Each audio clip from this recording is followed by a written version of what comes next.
جی ناظرین، welcome back. ایک دفعہ پھر آپ کو خوش آمدید کہتے ہیں میٹرو ون نیوز کی ماہ ربیع الاول کی خصوصی نشریات رحمۃ للعالمین صلی اللہ علیہ وآلہ وسلم۔ ناظرین، آج ہم تذکرہ کر رہے ہیں واقعہ معراج کے حوالے سے، اور ابھی ہمیں جن دو مہمانان گرامی نے اس وقت جوائن کیا ہے ان کا تعارف آپ سے کرانا چاہیں گے۔ میرے پہلے مہمان اسلامک اسکالر ہیں اور مہتمم ہیں مرکز دائرہ نور القرآن کے۔ میرے ساتھ موجود ہیں علامہ سید محمد علی شاہ صاحب۔ السلام علیکم۔ وعلیکم السلام۔ علامہ صاحب خوش آمدید کہتے ہیں، اور جشن عید میلاد النبی کی بہت بہت مبارکباد۔ آپ کو مبارک ماشاءاللہ، یکم ربیع الاول سے 12 ربیع الاول تک یہ آپ کے اللہ نے کرم کیا کہ ماشاءاللہ میٹرو نیوز پر آپ مسلسل حضور کی عظمت کے ترانے گنگنانے، اللہ آپ کو برکت عزت دیتا ہے۔ آمین آمین ثم آمین۔ ناظرین، ہمارے دوسرے مہمان جو ہیں ان کا تعلق سیاست سے ہے، اور آپ کو بتاتے چلیں کہ رہنما ہیں متحدہ قومی موومنٹ پاکستان کے، سابق ڈسٹرکٹ چیئرمین ہیں ضلع وسطی کے جناب ریحان ہاشمی صاحب۔ السلام علیکم ریحان بھائی، خوش آمدید کہتے ہیں۔ بہت بہت مبارکباد آپ کو جشن عید میلاد النبی کی۔ بہت مبارک، آپ کے ناظرین کو بھی بہت مبارک۔ جی ناظرین، اس کے علاوہ ہمارے ساتھ قبلہ عمیر شاہ صاحب موجود ہیں، ان سے اشعار کا سلسلہ بھی رہے گا اور تحت اللفظ میں ان سے کلام بھی سنیں گے۔ آپ کو بھی خوش آمدید کہتے ہیں۔ السلام علیکم علامہ صاحب، آپ سے گفتگو کا آغاز کرتے ہیں۔ سر، مختصراً واقعہ معراج کی اہمیت کے حوالے سے ارشاد فرما دیجیے گا۔ اصل میں ہم سیرت النبی صلی اللہ علیہ وآلہ وسلم سے منزل بمنزل روشنی لیتے چلے آ رہے ہیں، تو آج جو موضوع ہے وہ واقعہ معراج کے حوالے سے، اس کے بعد پھر آپ کے ادارے کے حوالے سے اور جشن عید میلاد النبی کے حوالے سے گفتگو نحمدہ کریں گے۔ ونصلی علی رسولہ الکریم، اما بعد فاعوذ باللہ من الشیطان الرجیم، بسم اللہ الرحمن الرحیم۔ 15ویں پارے کا آغاز اسی سے ہوتا ہے، سورہ انبیاء۔ اللہ رب العزت نے ارشاد فرمایا سبحان الذی اسریٰ بعبدہ، سورہ بنی اسرائیل کی آیت ہے 15واں پارہ۔ سبحان الذی اسریٰ بعبدہ لیلا من المسجد الحرام الی المسجد الاقصی اقصی الذی بارکنا حولہ۔ پوری آیت مبارکہ ہی واقعہ پہلی آیت جو ہے وہ واقعہ دلالت کرتی ہے، اور اللہ نے فرمایا پاک ہے وہ ذات، اور یعنی اللہ تبارک و تعالیٰ نے اپنے حبیب کو جو معجزات عطا فرمائے، اس معجزات میں ایک کئی عظیم معجزات میں سے ایک بڑا معجزہ معراج النبی صلی اللہ علیہ وسلم۔ ایک طرف موسیٰ علیہ السلام ہے، اور آپ بار بار اللہ کی بارگاہ میں یہ فریاد کرتے ہیں، التجا کرتے ہیں کہ اللہ میں تیرا دیدار کرنا چاہتا ہوں۔ حکم ہوتا ہے لن ترانی، موسیٰ تم مجھے نہیں دیکھ سکتے۔ اور پھر اللہ تبارک و تعالیٰ کوہ طور پہ اپنے نور کی تجلی جب نازل کی جاتی ہے، آپ تجلی کی تاب نہ لا کر آپ مدہوش ہو جاتے ہیں، یعنی گش کھا کر گر پڑتے ہیں۔ اور ایک طرف یہ ہے کہ آپ ام ہانی کے گھر امام الانبیاء آرام فرما رہے ہیں، مسجد حرام میں بھی وہ مقام موجود ہے، اب وہ حصہ مسجد حرام میں شامل ہو گیا، اور سیدنا جبرائیل علیہ السلام ملائکہ کے جو سردار ہیں وہ اللہ کے حکم سے حاضر ہوتے ہیں، کافوری ہونٹوں سے بوسہ دیا جاتا ہے اور پیغام دیا جاتا ہے کہ آپ کا رب آپ سے ملاقات کا شرف کرتا ہے، اور بالآخر اور پھر براق پر سفر کرنا، اور پھر موسیٰ علیہ السلام کو نماز پڑھتے ہوئے دیکھنا، اور پھر دوسرے آسمان پہ حضرت موسیٰ علیہ السلام، پہلے آسمان پہ حضرت آدم علیہ السلام سے موسیٰ علیہ السلام، اور پھر آپ دیکھیں مسجد اقصیٰ کے اندر امام الانبیاء، تمام انبیاء کی امامت کا شرف، یعنی اتنے معجزات ہیں، اور تمام آسمانوں پر انبیاء علیہ السلام سے ملاقات ہونا، حضرت ابراہیم علیہ السلام سدرۃ المنتہا پر پہنچنا، سدرۃ المنتہا پر، اور جبریل امین کا رک جانا کہ اللہ کے حبیب میں اب آگے یہاں تک میری منزل ہے، اور اللہ کے رسول ہم کلام ہوتے ہیں، اور یعنی بلا حجاب سر کی آنکھوں سے اپنے رب کا دیدار کرتے ہیں۔ اور وہاں بھی قربان جائیے، کعبے کے بدر الدجا، طیبہ کے شمس الضحیٰ، ہم گناہ گاروں کو نہیں بھولتے ہیں، اور اللہ کی بارگاہ میں بھی اپنی سیاکار گناہ گار امت کے لیے بخشش اور مغفرت کی خیرات مانگتے ہیں، اللہ کے حضور وہاں بھی جو لمحات ہیں، کئی روایات موجود ہیں، اور اللہ کے رسول صلی اللہ علیہ وسلم اللہ کی بارگاہ میں ہم گناہ گاروں کے لیے التجا کرتے ہیں، اور پھر وہ نماز کا تحفہ، الصلاۃ معراج، اے اللہ میں نے تو تیرا دیدار کر لیا، میری امت تیرا دیدار کب کرے گی؟ کس طرح فرمایا؟ اس لیے فرمایا قال رسول اللہ صلی اللہ علیہ وسلم الصلاۃ معراج المؤمنین، تو اصل نماز جو ہے یہ معراج کا تحفہ ہے، اور ایک ہمارے لیے ہدایت ہے کہ فرمایا نماز مومن کی معراج ہے۔ تو صحیح بات ہے، نماز ایک ایسا ہے کہ آدمی اپنے رب سے کلام کر رہا ہے، تو جب پردے ہٹ جاتے ہیں، ایک دم مولا کائنات ہے علی المرتضیٰ شیر خدا کہ ایک وقت پہ آپ کی پنڈلی میں تیر لگ جاتا ہے، تو آپ کیسے نکالا جائے؟ فرمایا جب میں سجدے میں جاؤں تو جب وہ پنڈلی سے تیر، تو مولا کائنات سجدے میں جب اللہ کی بارگاہ میں سجدہ ریزی کرتے تو وہ مولا کائنات کی پنڈلی سے تیر نکالا جاتا ہے، جب آپ نماز سے فارغ ہوتے ہیں کہ تیر کہاں گیا؟ کہا کہ حضور آپ جب سجدے کی حالت میں تھے آپ نے فرمایا خدا کی قسم مجھے تو پتہ بھی نہ چلا، یعنی محض مولا کائنات کی نماز کی برکات، تو اللہ معراج النبی کی برکتیں ہم سب کو نصیب فرمائے، اور نماز کا جو تحفہ ہے اس کو ہمیں فراموش نہیں۔ ربیع الاول کا بھی پیغام یہی ہے کہ حضور کی سیرت کو ہم پڑھیں، اس پر عمل کریں، اور کوشش کر کے نماز اور قرآن کو تھامے رکھیں۔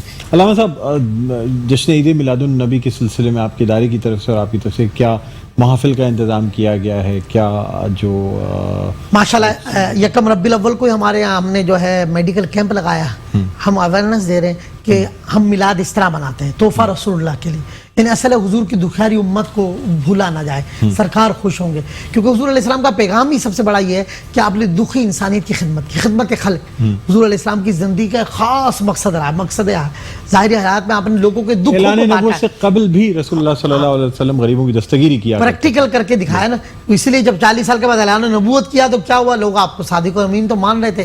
تو ربیع الاول کا پیغام حضرت ماشاءاللہ ہمارے محفلیں رہی ہیں، اور ابھی ہم یہی تاجر حضرات ہیں ان سے بھی ہماری ملاقاتیں، کئی تاجر یہ اعلان کر چکے ہیں ماشاءاللہ کہ ہم 12% ڈسکاؤنٹ کریں گے، بچت بازار لگائیں گے، سادات جو اولاد لوگوں کے لیے ان کو تحائف پیش کیے جائیں، اسی طرح جو بیچارے ہسپتالوں میں ان کو ادویات پیش کرتے ہیں، ڈاکٹر سرکار کی محبت میں فری میں علاج کر دیں۔ میں سمجھتا ہوں کہ ہمیں چاہیے کہ ہم اپنی زندگی میں انقلاب برپا کریں، حضور کی سیرت کا مطالعہ کریں۔ میں کہتا ہوں بالکل بالکل۔ ریحان ہاشمی صاحب ہمارے ساتھ بیٹھے ہیں، سادات کی بات ہوئی تو میں نے کہا ریحان ہاشمی صاحب کی طرف چلنا چاہیے۔ سر، متحدہ قومی موومنٹ کی طرف سے عید میلاد النبی کے سلسلے میں کیا تقریبات اور کیا لائے عمل، یعنی کس طریقے سے اسے منایا جائے گا، یہ بتائیے گا ذرا۔ دیکھیں، ایم کیو ایم کی روایت رہی ہے خاص طور پر کہ عید میلاد النبی کے موقع پر، جس پر متفقہ طور پر تمام مکتب فکر، تمام فقہ کے لوگ متفق ہیں اور دل جمعی کے ساتھ کہ خاتم النبیین رسول کریم صلی اللہ علیہ وسلم کے قیامت کو اس کا جشن منایا جائے۔ ہر آدمی کا اپنا طریقہ کار ہو سکتا ہے، لیکن وہ الفت، وہ محبت، وہ چاہت، حب رسول بیدار کرنے کا معاملہ ہو، اس کی عقیدت پیدا کرنا بہت ضروری ہے۔ اور میں نے بھی دیکھا جب میں پارٹی میں آیا تو بڑی عقیدت کے ساتھ اس کو منایا جاتا ہے۔ پھر مختلف جگہوں پہ جو محافل ہوتی ہیں وہاں پر آپ نے دیکھا ہوگا کہ لوگ اکثر انگیج ہو رہے ہوتے ہیں اور کافی مصروفیت کا ایک سلسلہ ہو جاتا ہے۔ بعض اوقات ہوتا ہے کہ 2-3 جگہوں پر جانا ہوتا ہے، شرکت کرنی ہوتی ہے۔ وہ ہم کیا جا رہے ہوتے ہیں، بلکہ جو بلانے والا ہے وہ بلا رہا ہوتا ہے، اور ہم اس کا فائدہ ہی لے رہے ہوتے ہیں کہ اس عقیدت کے ذریعے ہم جو جا رہے ہوتے ہیں، ہم تو اس کو ہی سمجھتے ہیں کہ ہمارے بخشوانے کا باعث بنے گا۔ جہاں تک یہ بات رہی کہ معراج کے واقعے کے آپ نے کہا کہ اس میں علامہ صاحب بیٹھے ہوئے، میں صاحب علم تو نہیں ہوں، مگر ہم نے بچپن سے دیکھا، سنا، بڑوں سے سنا کہ نماز کو امت تک پہنچانے کا معاملہ ہوا اور اس پہ مباحثہ ہوا۔ یہ جو واقعات ہم پڑھتے رہے بچپن میں، 50 نمازیں شروع میں فرض کی گئی تھی اور وہ پھر ہمیں 5 دی گئی۔ بالکل درست کہا ہے، مومن کی معراج ہے۔ اور ابھی آپ کے پروگرام کے آغاز سے پہلے میں علامہ صاحب سے بات یہ کہہ رہا تھا کہ آج سے 20 سال پہلے بڑا ڈائنامکس چینج ہو گیا۔ 20 سال پہلے حب رسول جو ہے بنیادی طور پہ وہ گھر سے آتا ہے، اور یہ تو اپنے طور پہ بے شمار کاوشیں کر رہے ہیں، حضرت کاوشیں کر رہے ہیں، لوگ کاوشیں کر رہے ہیں، لیکن وہ جو جذبہ ہے دل کے اندر، لوگ ہو سکتا ہے مولانا صاحب کی محبت میں بولیں کہ یار مولانا صاحب نے کہا ہے تو میں اتنے لاکھ روپے کا یہ پروگرام کروا دیتا ہوں یا بچت بازار لگوا دیتا ہوں، لیکن بات تو یہ کہ مولانا صاحب کے کہنے سے پہلے مولانا صاحب سے بولیں، علامہ صاحب سے بولیں کہ جناب آپ ہماری رہنمائی کریں کہ ہم یہ کرنا چاہ رہے ہیں، تو وہ جذبہ 20-25 سال پہلے جو تھا وہ یقینی طور پہ مجھے بہت معدوم ہوتا ہوا نظر آ رہا ہے، تشویشناک ہے۔ میں اسی طرف آنا چاہ رہا تھا۔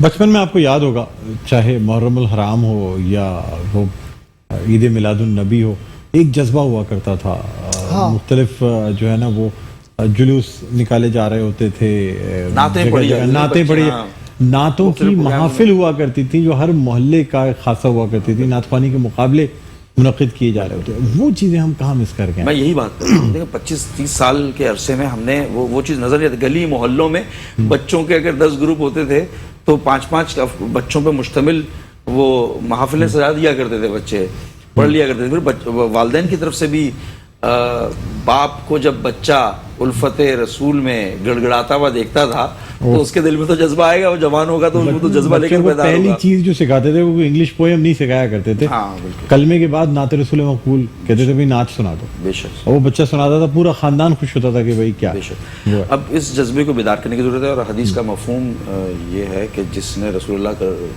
سے وہ الفت اور محبت اپنی اولاد اور اپنے آل اولاد سے زیادہ، اپنے ماں باپ سے زیادہ نہیں کی، تو وہ مطلب اس کے اوپر سوالیہ نشان ہے اس کا۔ لیکن اب ہم آپ دیکھ لیں کہ ہم لوگ جس قسم کے اب ہو چکے ہیں، تو اللہ ہم سب میں وہ جذبہ بیدار کرے اور سنتوں پہ عمل کرنے کی توفیق عطا فرمائے۔ بالکل بالکل، ایک حدیث یاد آ رہی ہے کہ رسول اللہ صلی اللہ علیہ وسلم نے حضرت عمر فاروق سے دریافت فرمایا کہ میں تمہیں کتنا عزیز ہوں، کیا میں تمہیں اپنے ماں باپ اپنی اولاد سے زیادہ عزیز ہوں؟ حضرت عمر فاروق نے کہا بالکل، آپ مجھے اپنے ماں باپ اور اپنے والدین سے یعنی اپنے اولاد سے زیادہ عزیز ہیں۔ پھر آپ رسول اللہ نے فرمایا کہ کیا میں تمہیں اپنی جان سے بھی زیادہ عزیز ہوں؟ حضرت عمر فاروق نے کہا بالکل، آپ مجھے اپنی جان سے بھی زیادہ عزیز ہیں۔ پھر آپ صلی اللہ علیہ وسلم نے کہا کہ اب تم اس مرتبے پہ پہنچ گئے۔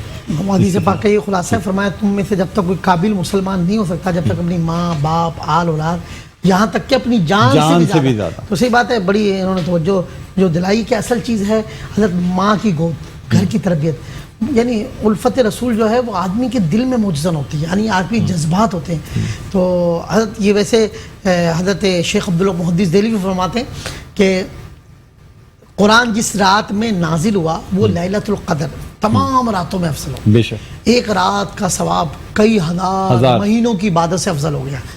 تو وہ افضل کیوں ہوئی کہ قرآن نازل ہوا۔ آپ فرماتے ہیں جب قرآن نازل ہو تو وہ رات سب راتوں سے افضل ہو گئی، تو جس میں خود صاحب قرآن امام الانبیاء حبیب خدا اللہ کے حبیب صلی اللہ علیہ وسلم کی اب تشریف لائے ہوں تو وہ کیوں سب رات تو فرماتے ہیں یہ عیدوں کی بھی عید ہے ماہ ربیع الاول کہ اس میں حضور کی جلوہ گری، حضور تشریف لائے ظاہری طور پہ دنیا میں۔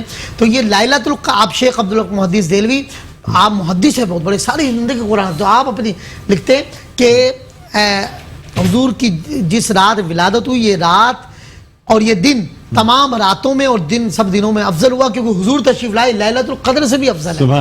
اور آپ اس لیے ارشاد فرماتے ہیں، آپ فرماتے ہیں ساری زندگی حضرت انہوں نے قرآن حدیث پڑھا، حدیث کی تفسیر بیان کی، بہت بڑے محدث ہیں۔ تو فرماتے ہیں کہ مجھے اگر کسی عمل پر یہ اللہ سے گمان ہے کہ اس عمل پر میں اللہ کی بارگاہ میں بخش دیا جاؤں گا، میری مغفرت کر دی جائے گی، مجھے انعام دیا جائے گا، تو آپ فرماتے ہیں یعنی روزے بھی رکھے، حج بھی کیے، زکاتیں بھی دی، عبادات بھی کی۔ فرماتے جو 12ویں شب حضور کی میلاد النبی صلی اللہ علیہ وسلم مولود النبی پر کھڑے ہو کر جو میں با ادب حضور کی ولادت کے وقت جو درود و سلام پڑھتا ہوں حضور پر، مجھے اللہ پر ایمان ہے، مجھے یقین ہے کہ شیخ عبداللہ محدث دہلوی کی مغفرت اور بخشش کا سبب مولود النبی پر حضور کے میلاد پر درود و سلام پڑھنا ہوگا۔ تو کیا ان کا کیا ریحان ہاشمی صاحب، سر ہم بات کرتے ہیں جب ہم دیکھتے ہیں مدینہ النبی صلی اللہ علیہ وسلم، اس شہر کی جو نبی کا شہر ہے، اب جس میں میثاق مدینہ اور اس کے بعد جو اسلامی ریاست قائم کی گئی وہ ایک مثالی ریاست جہاں پہ ہر انصار جو ہے وہ ہر مہاجر کا بھائی ہے۔ سر آپ کی جو یعنی پاکستان تحریک انصاف کی حکومت وہ دعوے کرتی ہے کہ پاکستان کو جو ہے وہ ہم ریاست مدینہ کی طرز پر جو ہے اسے ہم بنانا چاہ رہے ہیں، آپ سمجھتے ہیں سر ہے پاکستان ریاست مدینہ کی طرز پر؟ مختصر بات کروں گا، تلخ ہے لیکن جی، اور حقیقت ہے کیونکہ جس کے لیے ہم بیٹھے ہیں اور جس عقیدت میں بیٹھے ہیں، ہم نیت ہو سکتا ہے اچھی ہو وفاقی حکومت کی، لیکن ریاست مدینہ کے رے پر بھی نہیں ہیں ابھی ہم، کیونکہ خاتم النبیین رسول کریم صلی اللہ علیہ وسلم نے اللہ کے احکامات کو بذریعہ قرآن اور پھر بذریعہ احادیث عملی طور پر خاموش رہ کر مسلمانوں تک پہنچایا، امت تک پہنچایا۔ اچھا، اب وہ تمام شرعی قوانین جو کہ اللہ کے احکامات ہیں، بعد میں 200 سال کے بعد اس میں فقہی طور پہ کچھ چیزیں ایڈیشن اور اس میں اجتہاد ہوئے اس میں، لیکن جو بنیادی طور پہ شرعیت ہے، احکام خداوندی ہے، حدود ہے، تعزیر سے پہلے تک کے معاملات، اس پر میرا اپنا ذاتی خیال ہے کہ جب تک شرعی قوانین کا نفاذ نہیں ہوگا، اللہ کے احکامات کی پابندی نہیں کی جائے گی، کرپشن کرنے والے کو سزا نہیں ہوگی، قتل کرنے والے کو حدود کے تحت قتل نہیں کیا، قصاص نہیں ہوگا، یا تہمت لگانے والے کو جھوٹ تہمت لگانے والے کو 80 درے نہیں پڑیں گے، تو میرا نہیں خیال کہ معاشرے میں اصلاحات ہوں. یہ میری اپنی ذاتی رائے ہے، اور یقین کے ساتھ میں کہتا ہوں کہ حکم خداوندی پر عمل درآمد ہونا چاہیے، کوئی بھی ہو، یکساں انداز میں صاف. دوسری چیز دیکھیں، سر وقت محدود ہے، میں مختصر سی بات کر لوں، کیونکہ ہوا یہ کہ انصاف، عدل و انصاف ہے نا، بنیادی طور پر معاشرے میں اصلاحات ہے، پریونٹیو میجرز تھے یہ معاشرے میں بہتری کرنے کے لیے. انگریز 200 سالہ حکومت کر کے گیا، بہت سارے محکمے چھوڑ کر گیا، اس میں واحد محکمہ فوج کا تھا جس نے شوق شہادت اور جذبہ جہاد کی چاشنی ڈال کر اس محکمے کو بہترین محکمہ بنا دیا. یہی جذبے دوسرے محکمے ہوتے تو بہت اچھے ہو جاتے، لیکن ایک اس محکمے کے علاوہ باقی محکمے انگریز کے بنائے ہوئے، اس میں جوڈیشری سسٹم بھی ہے ہمارا. ٹھیک ہے سر، میسج لینا چاہوں گا، مختصر میسج، پیغام آپ دے دیں.